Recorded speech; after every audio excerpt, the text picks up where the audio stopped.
সামনে বিধানসভা নির্বাচন, প্রচার পর্ব জমজমাট আর একেবারে যুযুধান শাসক বিরোধী শিবির। তবে ভোটের আগে পাবলিক পালস কেমন, আমজনতা কি বলছে, আমজনতার মন বুঝলো সেই 24 ঘন্টা।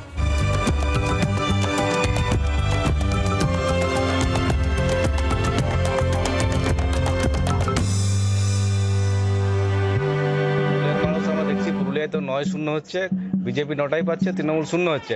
আর ওটা পশ্চিমবঙ্গে যা দেখছি, পশ্চিমবঙ্গে বিজেপি একক সংখ্যাগরিষ্ঠতা নিয়ে বিজেপির সরকার হচ্ছে পশ্চিমবঙ্গে। শাসক দল গত 15 বছর ধরে যে ধরনের লুটতরাজ করেছে, যে ধরনের অন্যায় কাজ করেছে, নারীদের সম্মানহানি ঘটেছে, তার বরং প্রতিবাদ না করে সেই কাজে যারা মদতপুষ্ট তাদেরকেই আবার দেখছি টিকিট দিয়েছেন।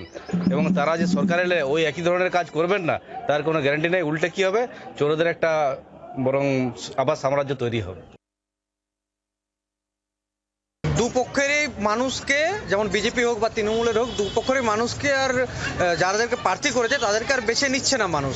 সবাই ওদের নিজেদের দলের লোককে ওদেরকে বেছে নিচ্ছে না। সব জায়গাতে গোষ্ঠীদ্বন্দ্ব চলছে, ঝামেলা চলছে, টিকিট না পাওয়ার জন্য ব্যাপার একটা ঝামেলা চলছে। মানুষ না নিজের নিচু তলের মানুষ বা জনগণ মেনে নিচ্ছে না, ওদের পার্টির যারা কর্মী সমর্থক তারাও মেনে নিচ্ছে।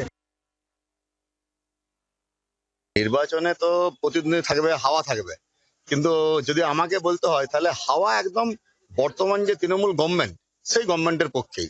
কারণ যদি আপনি লক্ষ্য করেন বিগত যে সরকার বা কেন্দ্রের যে সরকার তাদের যে উন্নয়নমূলক কাজ, তার থেকে তৃণমূলের যে উন্নয়নমূলক কাজ সেটা শুধু পুরুলিয়া জেলা নয়, সারা রাজ্যে এবং পুরুলিয়া জেলার বিভিন্ন গ্রামে গঞ্জে রাস্তাঘাটে দেখতে পাবেন। আমাদের কোনো মর্যাদাই নেই এখানে, তারপর চাকরি বাকরি এগুলো তো কিছুই নেই, শুধু ভাতা করে দিয়েছে। ভাতাতে তো কিছু চলে না, 1,500 টাকার ভাতাতে কি হবে? আমরা এটা পরিবর্তন চাইছি, বিজেপি সরকার চাইছি।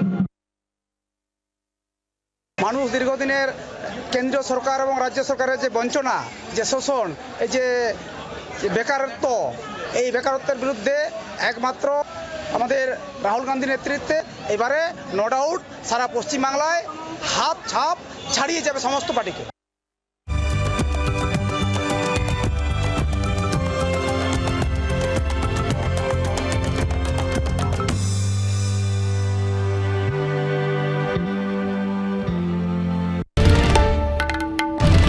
বাংলার আওয়াজ, বাঙালির আবেগ, জি 24 ঘন্টা।